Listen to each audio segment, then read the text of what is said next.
CAA. We are going to start our 109th webinar in Manage Saturday webinar series. It's been more than 2 years. We are continuously conducting webinar in all the Saturdays. The webinar series is conducted under National Institute of Agriculture Extension Management called MANAGE, an autonomous institute under the Ministry of Agriculture and Farmer Welfare, apex body for agriculture extension, located at Hyderabad. Webinar is coordinated and implemented by MANAGE Center for Innovation and Agripreneurship. It is an Agribusiness Incubator unit operating at MANAGE, Hyderabad. It is one of the leading agribusiness incubator across the country. MANAGE CAA is dedicated for converting agribusiness ideas into reality, supporting agripreneurs to achieve their agripreneurial goal, and to support agri-startups to accelerate the pace of their business. MANAGE CAA have mentored 503 startups, incubated 310 startups, and supported 103 startups with grant in aid funding. As you all are aware, today's topic is natural farming, challenges and opportunities for agri-startups.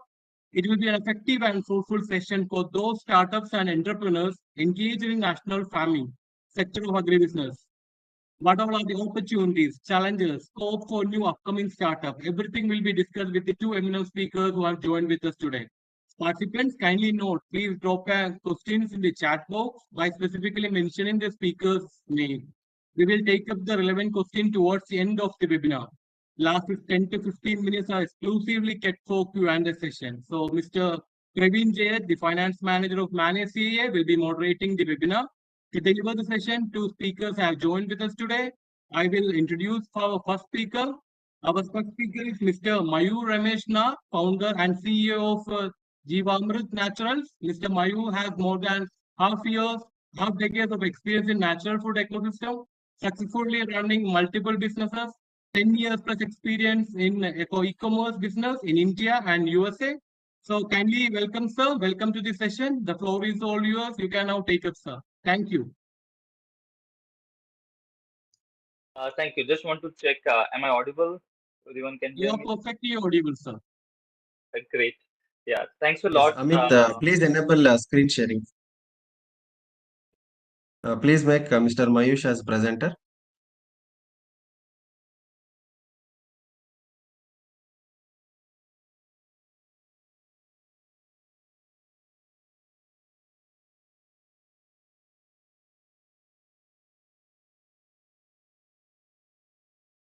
Yeah, okay. Now I can share the screen.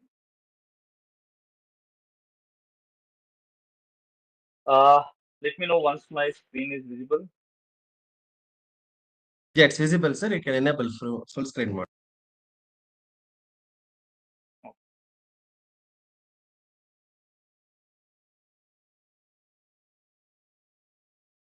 Okay. Great. Are we good to start?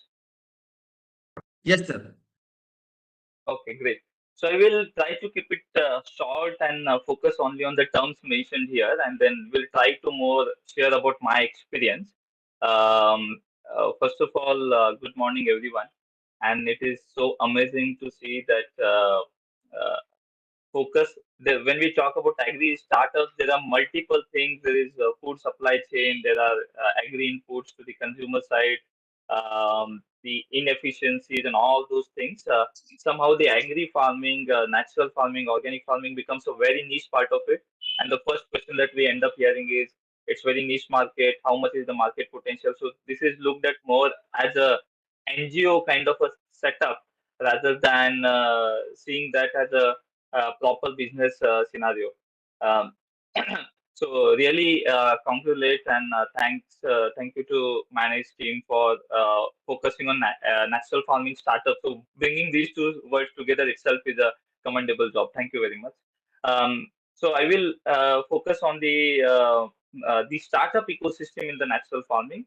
And my journey has been initially I started with converting many of the farmers from chemical farming to natural farming. However, while doing that, it's and being from MBA and then working in e-commerce industry and learning that whole e-commerce skill set, by default thought is how can we make it sustainable. So 1.5 years back, I came full time into the natural farming ecosystem as a business. So the NGO, all the social aspect is the core part of it, but running it as a business builds the more sustainable, scalable methodology, and how can we impact more people is the thought process. So I will quickly break up these words and then go one word is like natural farming as a concept. Um, hope my screen is visible. I am completely audible. Yeah. Just wanted to check. Am I audible? Screen is visible. Yes, both are Please go ahead. Everything good. Go ahead. Okay, great. Yeah. So at very high level, uh, the natural farming and conventional farming, few of the key differences. I want to cover more on the business part, so we'll not spend much time on this slide. But at very high level, I see three aspects majorly. One is the health of the soil. Second is the health of the plant, and then the health of people involved. And the people involved includes farmer families, everyone in the supply chain, the consumer portions, everyone. And when I talk about health of soil, it kind of the overall ecosystem, not just soil, but the overall environmental part. So when we look at these both aspects, the conventional one, again, the necessity of it could be different. The food security and multiple aspect might have started it, but at this particular point of time, when we see it, uh, what are the things which gets impacted? The health of soil gets impacted. The health of plant, the fruits, the vegetables which are coming gets impacted. The health of the people who are involved, whether it is a farmer, the impact of the pesticide to the on the farmer's skin and the farmer's overall health, to the impact on the consumer aspect. So I will just give two use cases. We have one farmer. He has last 7 years out of this first 4 years he has been the chemical farmer, and we reached out to him for converting him to the natural farmer. Uh, Somehow there was a social kind of racial barrier and all. However, uh, he got married, and next 3 4 years, I will just cut the story short. 3 4 years, you could see the health impact on him, on the body whenever he used to put the pesticide and used to come back. But other important impact which he felt completely changed his mindset is impact on his like he couldn't have the fertility impact, as we can say. So 4 years later he started visiting multiple doctors and multiple people, and then he realized the impact of the pesticide he is putting in his for his plants is how much impact it was having in his whole family as a whole, and not just as an individual. And then when he started connecting with lot of experts in the farming fraternity, the natural farmers and the Ayurveda and the doctors community, that's where his mindset started changing, and he started going towards natural farming. And last year he became father. And it sounds like a very exceptional rare stories, but the number of farmers that we interact, and the scenarios that we see, from the cancer impacts to the impact on their body skin, the disease that their family is having. Usually when we talk about the health impact, we just focus on the consumers health, but when we interact with so many farmers, the immediate impact is seen on the farmer itself. Many of the farmers, they don't eat what they're growing. So that is another different thing that we are experiencing on ground. So the farmers are already aware on the impact on the soil, impact on the plant, impact on their health. And the natural, when we are converting those farmers to the natural farming, they're able to increase the soil fertility, they are able to get the nutritious food, and they are able to even have the good health.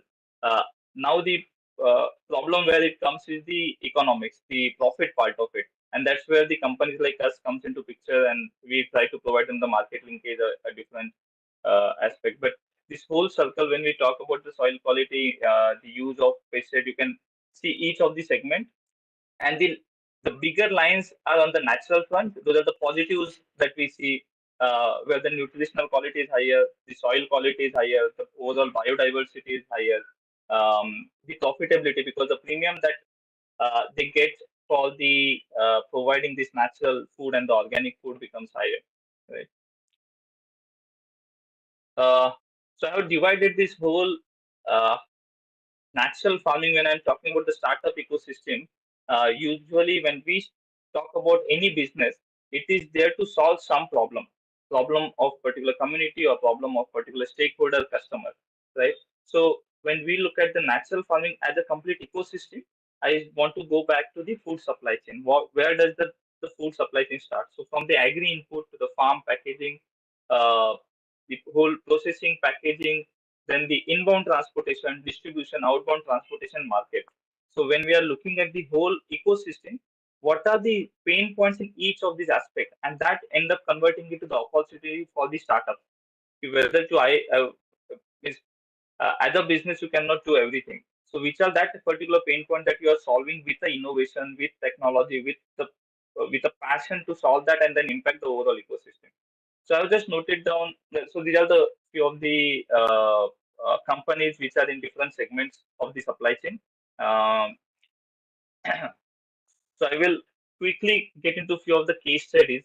Um, One is we converted when we started earlier. We started with the one farmer in one village called Enkepalli near Shankarpalli, Hyderabad, and the again lot of social barriers and all those things. Even the complete village kind of came back to us saying that this is not possible and why are you converting the farmer? And it is like many of the socio-political panchayat and sarpanch and multiple things started happening on ground. However, keeping the patience, and after 1 year of the effort, we could convince another three farmers after seeing the result of that particular farmer. The other farmers from the villages were started taking the products of these farmers and all.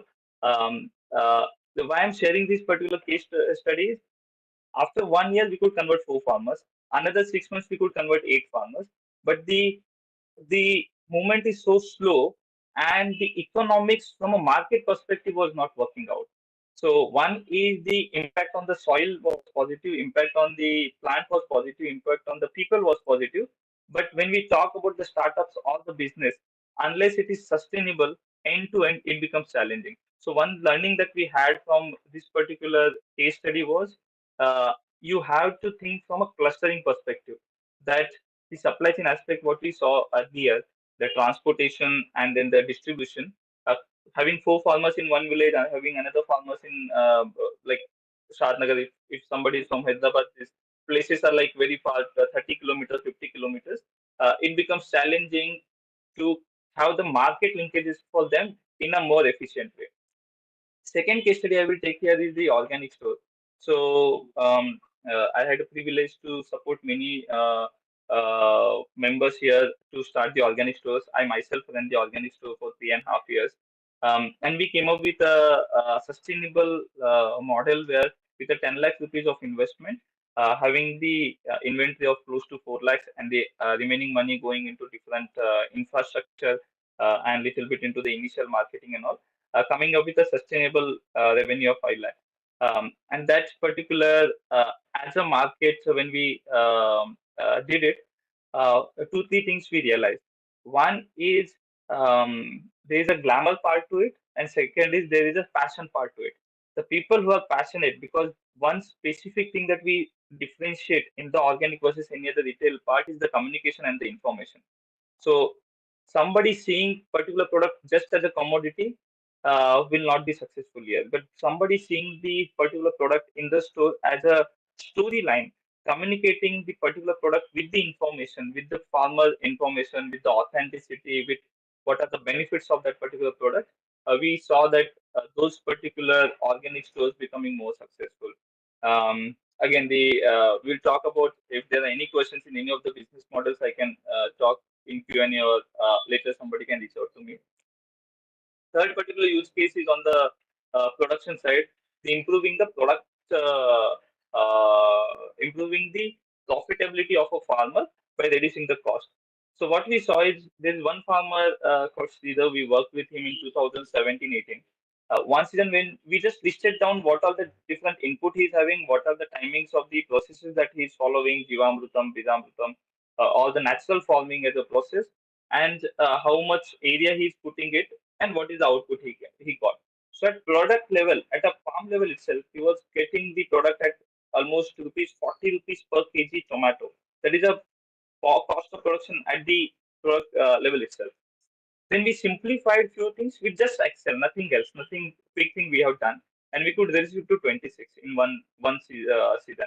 So third season we did little bit of resource planning, and then we did that multi-cropping. We reduced the area and then added other crops as well, and we could reduce it to 16 rupees.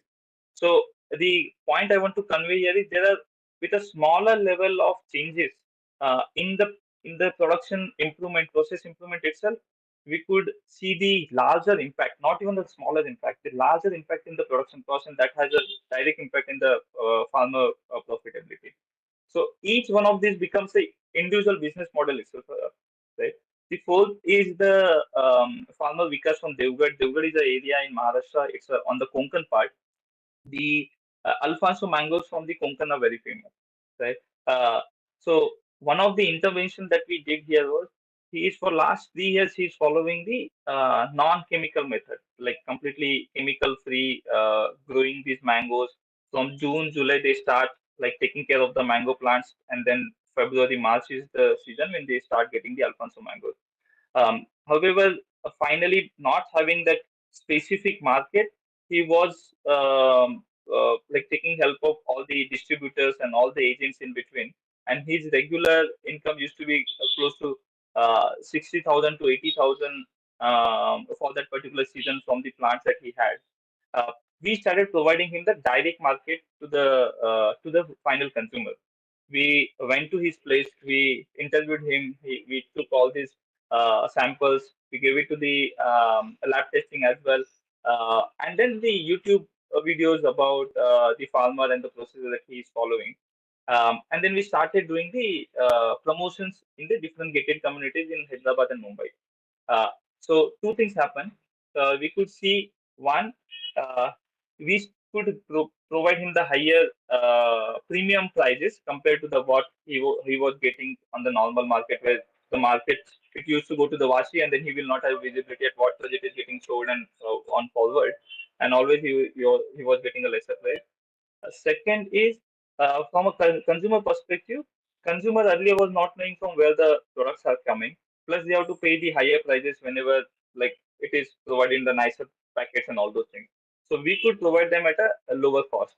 So both things, consumer getting at a lower price, farmer getting the higher premium. He could earn in the recent season 2022 mango season. He could earn close to 2 lakhs rupees with direct connect to the consumer. So this is what we call it as, usually we call it as a farm to fork model, right? So these are the 4 use cases. The whole point I wanted to convey here is each of the segment in the supply chain has the opportunity. It's more about how do you bring your skill set, how do you bring your passion, and then kind of stay patient to trial and error and then find the right product market fit. So these are my experiences. I hope I can share more as we'll go further and have any questions. I will quickly cover the key pieces. Sorry, sir. Yeah, Mayur, can you wind up in next 2 minutes? Sure. Last just 2-3 slides. Okay. I just wanted to focus more on my experience than the theoretical pieces, and just wanted to connect the theory pieces later. So I covered my major piece quickly on the challenges in the ecosystem, just conveying the points from my experiences. Each of the state, agri-input, farming, processing, supply chain, packaging, regulations, market linkage, everywhere there is a challenge in the natural farming. And finding the input seeds, like finding the desi seeds itself becomes a challenge in the first stage, to the regulations where complexity in the certifications, conveying it to the customers, making sure that there's NPOP, PGS, having the more awareness about it, the tediousness, and how can we simplify it to the farmer. Um, uh, the whole customers and the farmer side both are so much scattered, so it becomes challenging to set up the efficient supply chain because the economies of scales are lesser. So these are all things which we experience. At the same time, I want to like talk about the opportunities, because the more challenges, it means there are more opportunities into this particular field, and it that becomes a best entry point for the startups. Because if the ecosystem is more stable and the already set, then there is a lesser of the innovation the innovation opportunity becomes lesser, and it's more about who is just improving the field, right? Here it's more about how does people can get into any of this any of this segment of the supply chain and innovate to make this whole natural and organic ecosystem grow further. So, good macro indicators are there are multiple initiatives happening from the government side at a policy level as well as the last 2 years. Everyone might have seen the number of natural farming conclaves which are happening. In general, the health awareness is improving. Means at the data point, close to 65% of death in India. The reason behind that is chronic disease, and one of the major factors is food and lifestyle. So, and people are not only just reading it on the Google, and it's like everyone is almost feeling it so near with the diabetic and the heart patients and so many of the chronic diseases we see in our close circle. So that awareness about the diseases and the relation it with the food has improved. There's a lot of social awareness which is happening with the climate change and multiple things getting talked in and out. Digital revolution. A quick example I will share. When we started like 2015-16, we had to tell people that for this whole digitized efficiency to bring it, we were the first one to tell people that okay, please install this app, please go to this website or use the WhatsApp to order. And people still wanted to kind of no, I want to seize all products in front of me, then I will choose. Versus now, the the penetration, the e-commerce, the logistic, and even the finding the people for delivery was becoming challenge now. Danzos on the portals of the world. The supply chain as such has improved a lot with the use of technology, so we can take the benefit of it. Key opportunities I see definitely one is the export opportunity. Like in the health segment, the developed countries has a more demand already, and many can take the benefit of it by exporting it. Second is farm to fork model. Again, the people are becoming health conscious. The technology convenience is there. The logistic convenience is there. How do we use it? And value added products.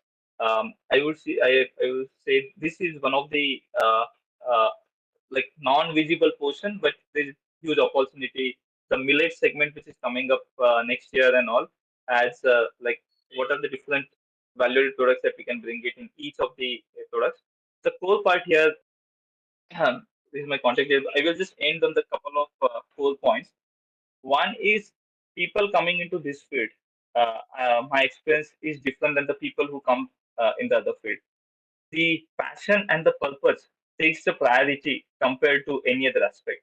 What we need to do is, or the suggestion for the people who are coming into this field is, when you are combining the passion and purpose with the skill set, uh, understanding more from a market perspective, understanding from the ecosystem, and bringing that skill set becomes very important to become profitable. So three P's that usually people focuses on: planet, people, and profit. Normal businesses, profit, and then other things gets exploited, whether it is planet or people. But in this field, people start with planet and people, and not having the focus on skill set end up becoming in losses. And then it's sad to see that many people come with passion and then go out. But if they can come with the right skill set, they can definitely, there's a huge opportunity of profit, and they can sustain and grow as any other big companies. Thank you, sir, and thank Yes. you for giving this opportunity. Thank you, Mayur. Thanks for the insightful presentation. Now we will have the next speaker. After his session, we can go for a combined Q&A session. So, Alok, you can introduce the next speaker. Thank you, Mayur sir, for the wonderful presentation. So we'll quickly go to the next speaker, Mr. Sandeep Anirudh, founder of Funkiam Community for Sustainable Living. He's one of the leading social activists in India. He encouraged people to adapt to sustainable natural farming technology. He was built communities and activists around the topic of sustainability, regeneration, climate change, water security, urban community farming, natural farming, conservation, green activists, restoration of our planet ecosystem, etc. Through all these activities, he has been promoting conscious living for our planet. So welcome, Mr. Sandeep, to the session. Please take up, sir. Thank you, sir. Welcome.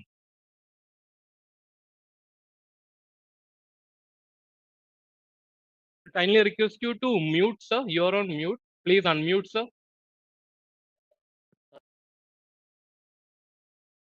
Here. Will I be able to share my screen? Yes.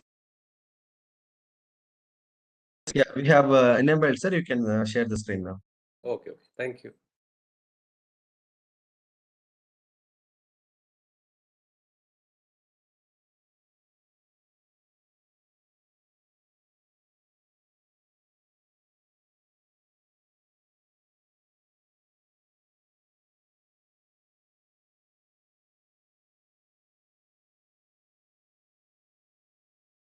Sir, any problem in the sharing screen?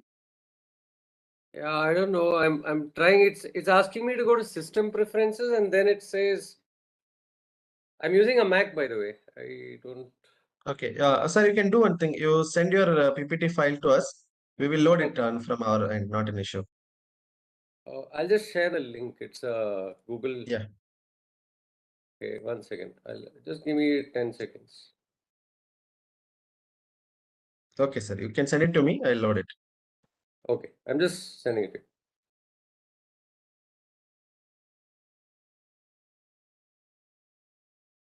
Before the speaker loads his PPT, can we have a few questions from the participants? Yeah, you can do We that. have, yeah. So we have a few questions in the chat box. This question is for Mr. Mayur. One of the participant, she's asking, in how many acres we can get 5 lakh rupees revenue per annum for the natural farming process? They're asking, sir. Okay. I think the question might be for the organic store purpose, where I have mentioned rupees 10 lakhs of investment and the rupees 5 lakhs as a sustainable revenue per month. So it was more from the organic store as a business model side, where 250 key SKUs, and we have this complete business plan layout. And if somebody contacts me, I can have a detailed talk about it. But it's more about the inventory management, right selection of the farmers, local farmers, right selection of the fruits, vegetables, and the which are the different categories of the grocery item that we select, like cold pressed oils, and then the jaggery and millets and all. So the number that I have mentioned is more from rupees 5 lakh, was more from an organic store perspective. Just want to touch upon quickly on the farm side. So there is we have came up with a model for 1 acre, 20 varieties. So that particular model, it again, in India, the diversity is so high.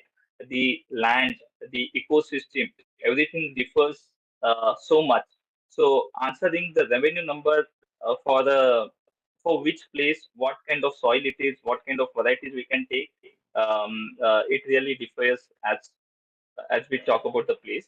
But we can, I can help out with the standard model as offline discussion. Hope I was able to kind of convey the points.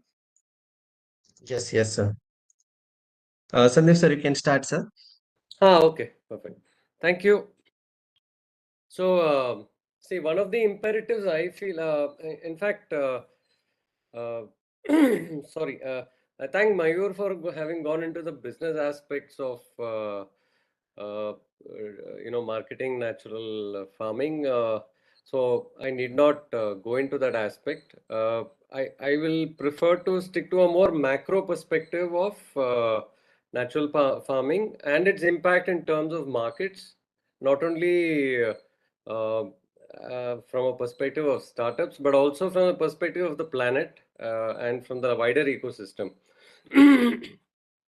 So why I'm doing that is because see, today we are actually started seeing the impact of global warming, and today we cannot deny that climate change is not happening. So if we do not address this, either as citizens or as businessmen, even capitalism, then we will be murdering our own children and our grandchildren, because The COP summit is come up. The UN has made startling statements just a week ago saying that whatever mitigation measures are being done is not even meeting a trajectory to reducing emissions or holding it to 1.5 degree centigrade. It is going to hit 2.5 degree centigrade. If it hits 2.5 degree centigrade rise in global warming, what you're looking at is like another 20 to 50 years, we will not have a planet on which humans can live. This is how bad it is. So any discussion on policy or business that avoids this big elephant in the room means you are murdering your own children. Capitalism for the last 200, 300 years has been irresponsible. What I mean by irresponsibility is we have always externalized the cost.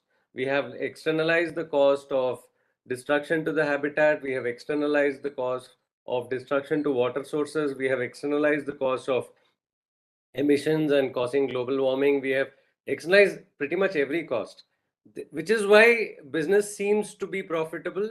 It is not really profitable. If all these costs come into mainstream businesses, if we start charging businesses for the amount of damage they do to our environment, to people's health, to the amount of global, what do you call, carbon footprint, etc., then most mainstream businesses will be very expensive to run.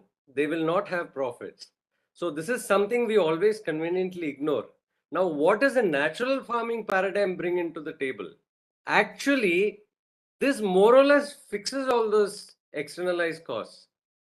When you do natural farming, at least in the farming domain, you're removing all the externalized costs that come with conventional farming, because you are having zero impact on the environment. You're not harming the environment. You have no emissions. You have no water pollution, and the life cycle impact. You're not using fertilizers produced from fossil fuels, which is a huge carbon footprint chain. And net effect, your farm becomes a carbon sink. When you're doing conventional farming, the farm is an emitter. It actually contributes to global, greenhouse gases. Whereas once you become a natural farm, you become a sink. You're actually putting carbon into the soil. So net, this is why anybody should migrate to basically what you call natural farming or agroecology, as you might term it. Now, what is the basics of farming? Most people tend to forget that to do anything right, you need to understand the fundamentals. When it comes to farming, you're dealing with soil. It is about the soil. Now, it is unfortunate to say that today's world, the very people who deal with soil, I'm talking of farmers and agriculture universities, professors, scientists, you name them, they don't understand soil because they treat soil as a dead matter. Soil is not dead matter. Soil is alive. Every square inch has trillions of microbes. It has all kinds of soil critters, plant life, animal life. Everything exists in every square inch of soil. So soil is not dead matter. It's live matter. And how we deal with it shows the productivity. If we go to a forest, what do you see? The first question to ask is, in the forest, why is life thriving? You don't see the productivity you see on a forest, on any farmland, however high-tech it is. Why? Because there's something in forest that is lacking in our farms. This is a simple observation to be made. Unfortunately, today human beings don't observe anything at all. Okay, now what is the difference between the soil in a forest and the soil in our farms?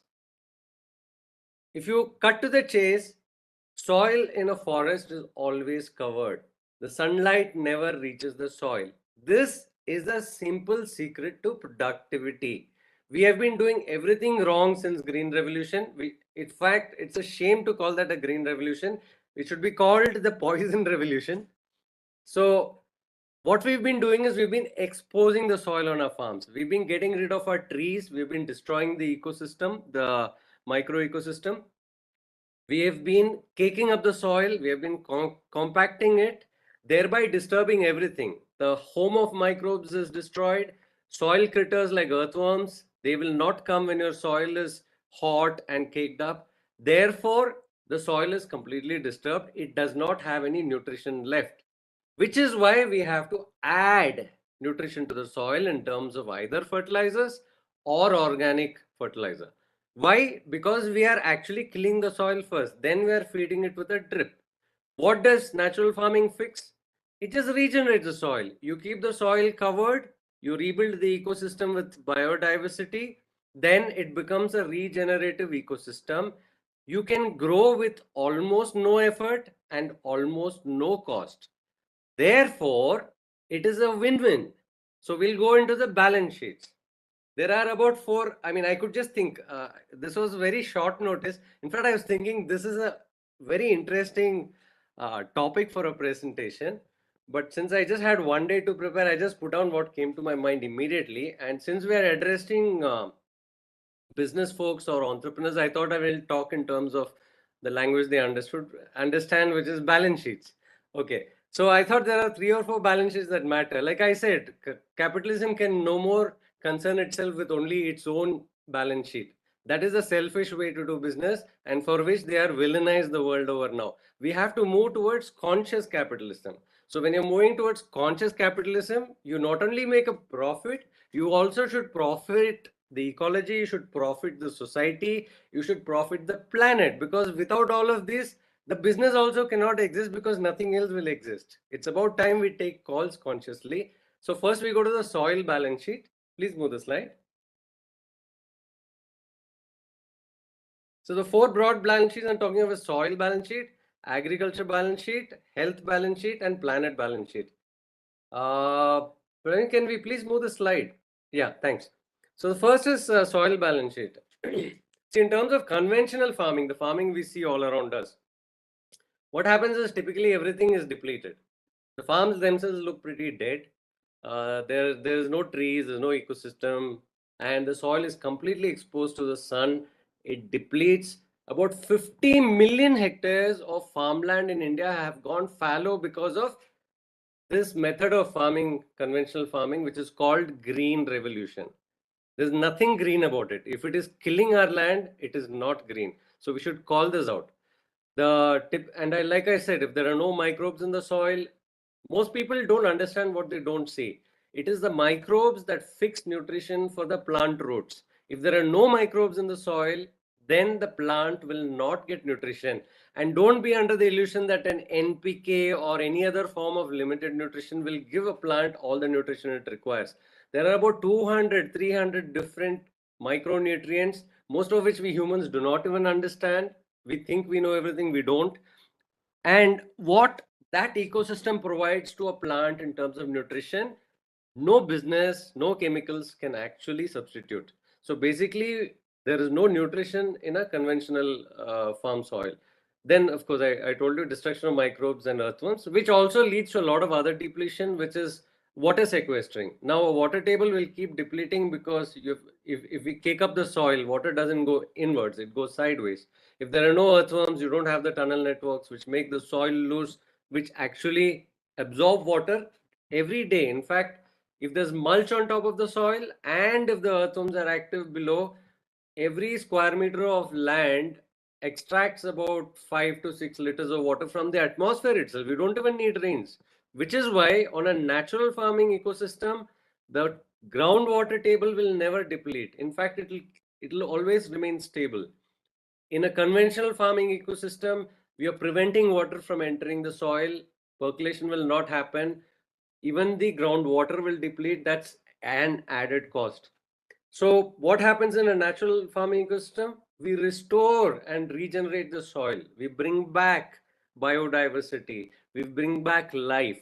Nutrition is restored, so anything grown in that ecosystem will be highly nutrition fed. And the third thing is, of course, we are restoring the flora and fauna of the ecosystem. Can we move to the next slide, please? Let's go to the agriculture balance sheet. Now, this is what farmers are having to fight with on a day-to-day basis. Since they have been told the green revolution is the way to go, almost everybody has migrated to that. And now we have generations who've been practicing it. They think it is normal. There's nothing normal about it. This is completely artificial, because in a conventional farming system, we first destroy the microclimate and then we destroy the soil by exposing it completely to the sun. Then what happens? Every step of the way, the farmer is having to fight against nature. He's not aligned with nature, he or she. Therefore, what happens? There is high input cost right from the soil. Most farmers have to import topsoil every year. Nobody talks about this. Why will a farmer have to import topsoil? It's because it's destroying the soil he has. Yes or no? Second thing, there's a way, and then you have inputs. You have fertilizer inputs, you have pesticide inputs, and now people do herbicide inputs. Then you have like labor costs, then you have water input costs, because we are destroying a water table year on year. Then the water is also being imported, and of course the government has its share of blame, because it promoted all the wrong concepts over the last 50-60 years. It got people, farmers depending on canal water. So farmers started growing produce which is not native. They started growing cash crops which are not native. The dams obviously get silted, water supply reduces, then the farmer is between a hard place and a rock, because he doesn't have consistent water supply. He's migrated to high water consumption crops, and now he's forgotten his old native traditional resilient methods of farming also. So basically we have for the lack of a choice of a better word, I think the government has, and all of us collectively have screwed the farmer from all sides. That's exactly what we have done. We don't have to sugarcoat it anymore. We have to accept the facts. And therefore, what happens? Because of all this high even the labor cost is high, because in a conventional farm, you're doing monocrop, and you're utilizing chemicals, and you are de-weeding all the time and all that thing. So you have very high labor costs among all the other input costs as well. Now, why are the profits uncertain? See, typically what happens, all the farmers in a region will typically grow almost the same things. It will all come to market at the same time. Prices will drop. And as I discussed previously, all the input costs are increasing. And not only that, year on year, the land is going fallow. Therefore, the farmer who was using 1 kg of fertilizer the previous year will have to use 2 kgs next year, then 4 kgs, then 10 kgs. I don't know. No, I'm just for illustration, I was saying that. I'm not using the absolute terms. But the costs keep going up. And as I said, when all of them come to market at the same time, the prices drop. Farmers go through crazy losses. So every year, a conventional farmer is only trying to catch up with his loss. At some point, he realizes he can't. He's caught in a spiral. He'll have loans to repay. There are loan sharks behind him. His family.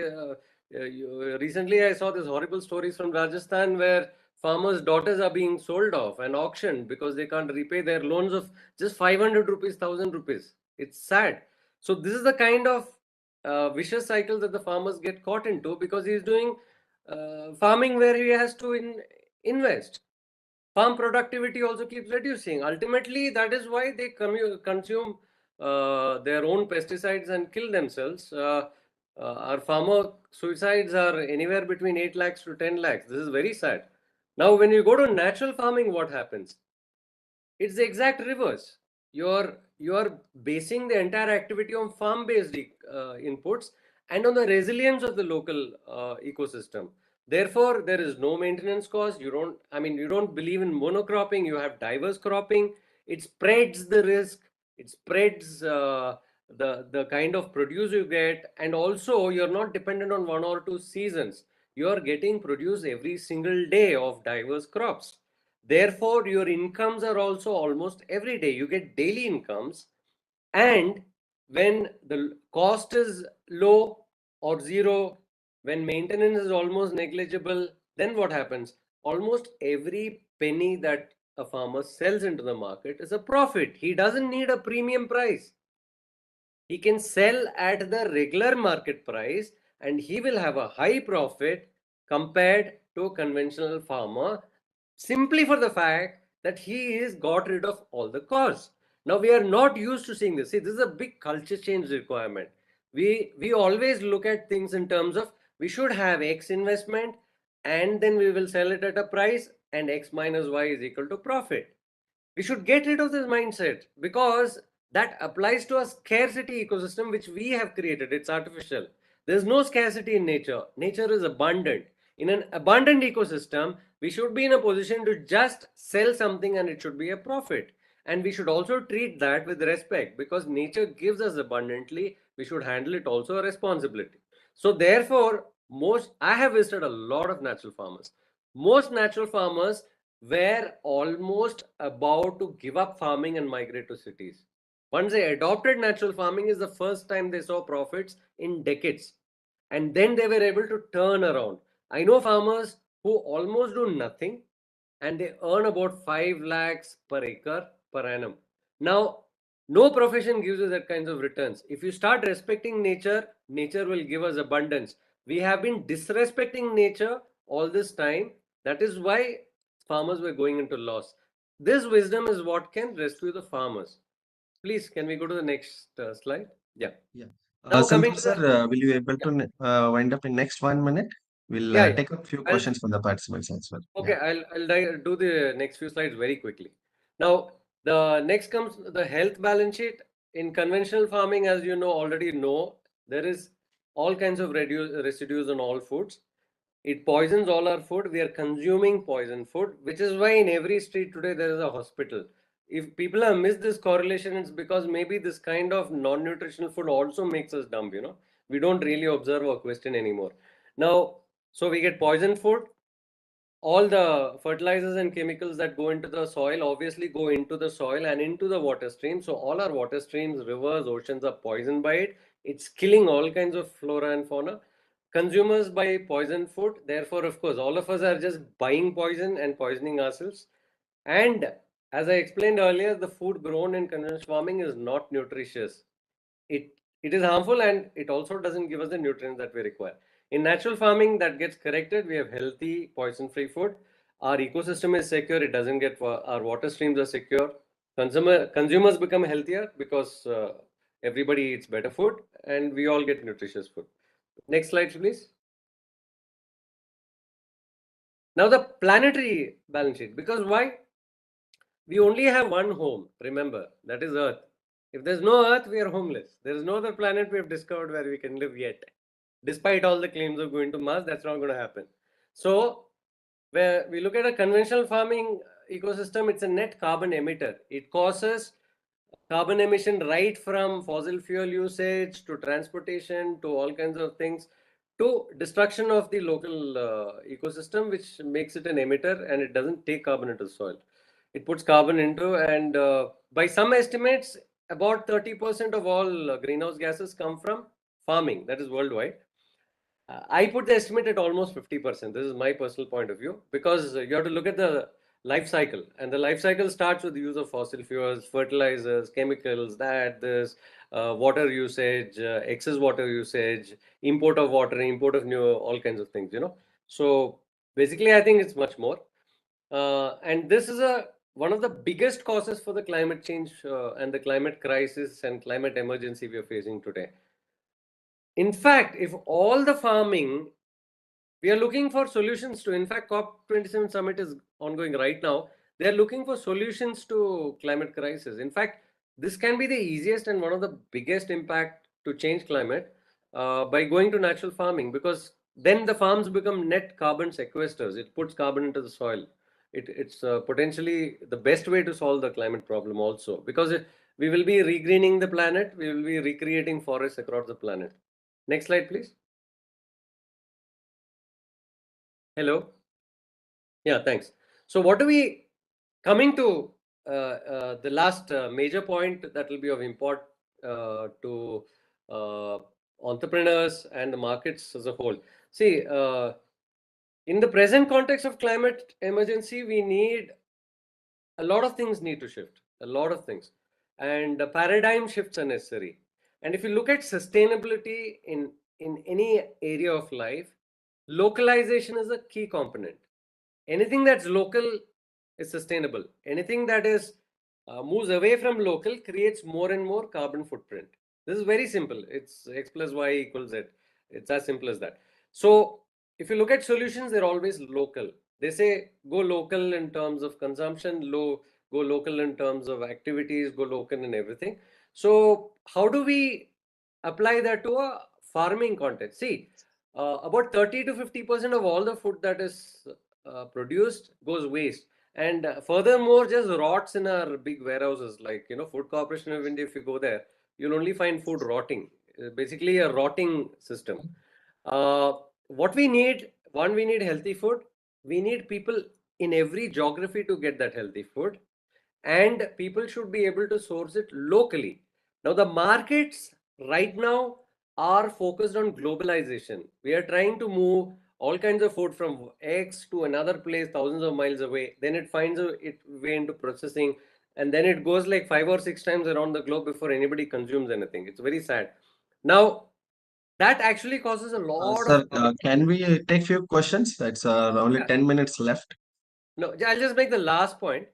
So what we possibly need is, you all have all these aggregator models now due to technology, like Uber, for instance.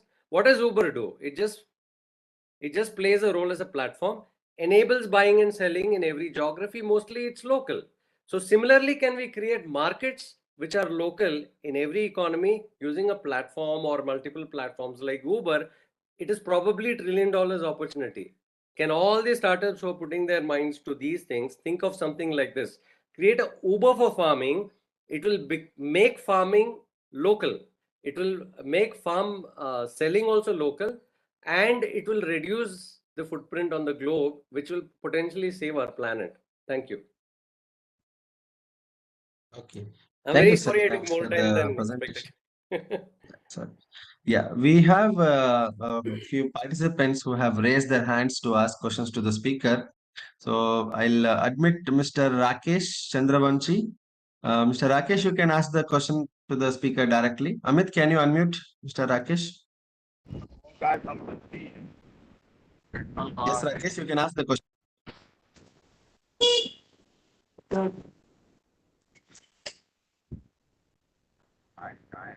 Rakesh, we are not able to hear you clearly. Can you be a little louder? Yes, sir. I am here on home page. Sir, I don't have any questions for now. Hello. Okay, because I saw your name has been given in the attendees was raised hand. It's okay, fine, no issues. So now we can have Mr. Parth Sharma who has raised his hand. Mr. Parth, you can ask the question directly to the speakers.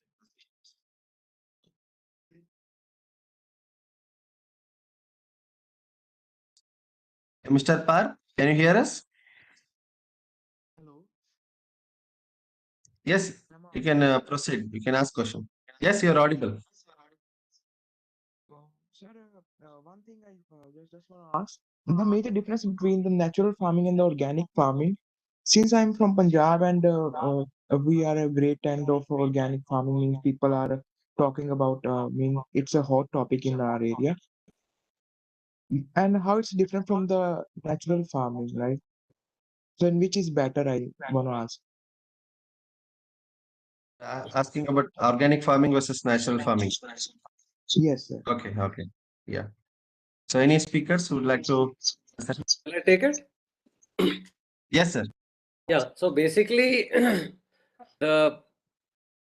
unfortunately, when organic farming started, it was meant to be natural farming.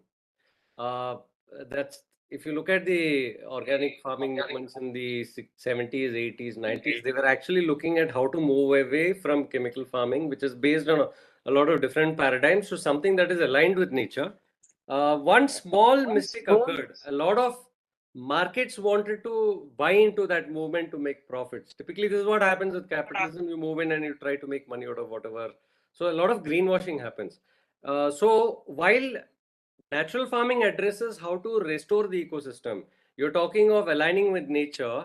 Organic farming doesn't go to that depth. It only talks about replacing inputs with organic inputs. This is the conventional understanding. I know it was not meant to be like that, but the conventional understanding of organic farming is you don't restore the ecosystem. You do whatever chemical farming you're doing the same way, but instead of using, say, NPK fertilizer, you use gobar or some other organic input, any kind of organic fertilizer. This is the conventionally understood organic farming method, but you don't do any major repair of land, you don't cover soil, you don't restore biodiversity and all that. So that is where it is lacking. Natural farming addresses it more holistically. It talks about restoring the ecosystem, having biodiversity, keeping the soil covered, restoring all the systems so that no inputs are required. You make it zero input. This is the essential difference between the two. But since the questioner is from Punjab, there is a big need to get into natural farming for the simple reason. See, Punjab right now has this stubble burning problem, which is causing a huge problem for Delhi and other cities around it. So why is this happening? Because they're talking of an very intensive form of farming, which creates where the stubble is considered a waste. In a natural farming ecosystem, it's not waste. You can use the same stubble as soil cover, which make the soil extremely nutritious, and it avoids inputs in the future. So this is another reason why Punjab has to move towards natural farming. It will also save the problem of the farmers in Punjab, because Punjab also has the highest incidence of cancers among farmers because of the poisoning they're doing to their own environment. There is a cancer train that goes from Punjab to Jaipur for all the farmers that are afflicted by cancer due to green revolution. So it's also important to restore the farmers' health, consumers' health, and save Delhi from the pollution they're causing. Natural farming is the way to go because you'll restore the ecosystem. Thank you, sir. Thanks for giving the detailed clarification on both these topics. Many of us definitely have that confusion, and that thin line difference needs to be known. Thank you. So the next question Naveen wants is to add, related to. I think Mayur wants to add something. Yes, yes, Mayur, please, please. Yeah, thanks, Sandeep, for adding your thoughts. And I really want to that is one important piece from a, aspect. One second aspect is from a business side, because last 5 6 years when we go to the customer side, nobody understands natural farming. Okay, that organic assets has become so glamorous word from US and West side and all. So the way I try to put it from my experience, means natural farming that way it's more Indian. It's like it has footprints in like Vedas, where even the animal waste is animal manure and all those things were already mentioned there. Versus the organic farming is more westernized version of that, and as Sandeep rightly mentioned, the intent was one. How it is getting converted is another, including our policies and all. Our policies talked about NPOP and organic, and there is organic certification. There is nothing called for the natural and all. However, when you run a business, maybe having some clarity in your minds is helpful. The way I try to present is natural farming is where you don't have certifications, but you still are more core and more principle oriented and more passion oriented. You follow without any chemicals, without any even outside even not even the organic so-called fertilizers and all those things, which are still factory made, versus organic farming, where the organic approved fertilizers and other things are used with the 3 years and 5 years, where you get a certification from the agency and all. And again, there are few agencies which are again gets doubted, and few of the agencies are banned recently. So there are multiple things which happen when the external stakeholders with a business comes into picture, versus there is an internal ecosystem, more natural ecosystem. However, you have to be very clear when you talk to customers or any of the business stakeholders. You cannot just go with philosophy. You have to have the data point oriented. So keeping it simple, I usually tell organic where the organic certification is there, natural where certification is not there, but it is grown naturally with all the internal ecosystem. However, internally you should be more stronger in terms of what exactly is the in-depth understanding, as well as what are the things happening in the system, how other players misuse those terminologies and all. Sorry, sir. Okay, Maybe just okay. wanted to add. It was an important question in this. Thank you, Mayur. Thank you. That was a wonderful explanation, and it will give another dimension view of this particular topic. That's really good. So now I request the participants to check the chat box. We have shared the link to submit the feedback for today's session, and we have already shared the email IDs of both the speakers. So if you have any questions that are not answered during this webinar sets, you can directly get in touch with the speakers. They can reply you. And also keep checking our social media handles. So we will be sharing information related to the upcoming events, upcoming webinars, and we are also launching a digital marketing training program for Agri-Startups. The next batch is going to commence from 14th November. So still the registrations are open. So you can visit our main website and register there. I thank both the speakers for sharing their views on natural farming process and the challenges and opportunities for the startups. It was really a wonderful and insightful session from the both the speakers. On behalf of Manage CIA, I thank speakers as well as the participants who attended till end of the webinar. Thank you, everyone. Thank you, Praveen. There is one question from one participant. Any national level schemes for? Thank you for both the speakers, and I am Saravanan Raj from Manage. There is one national level scheme recently launched by Government of India, National Mission on Natural Farming, and for coming 5 years, it is planning to invest nearly 1,600 crores, and it covers to support the farmers in demonstration, even developing the demonstration unit at Krishi Vigyan Kendras, and also continuous training and other activities also. We will share details with all the participants also. And Manage is the knowledge partner for 5 years in the natural resource, this mission on natural farming. And we will keep you updated and we will share all the information. Thank you very much. Yeah. Thank you. I just shared a link about the national. There is a portal right now for portal, yeah, right now portal and all. Anyway, we'll share with all the speakers when we are sending the speakers PPT. We will share this information to also all of them. Thank you. Also, I would recommend everybody to check out apcnf.in. Andhra Pradesh Natural. We will add in the email. We will follow up email. We'll be sending to all. We will add all these things. Thank you very much. Thank you very much, everybody.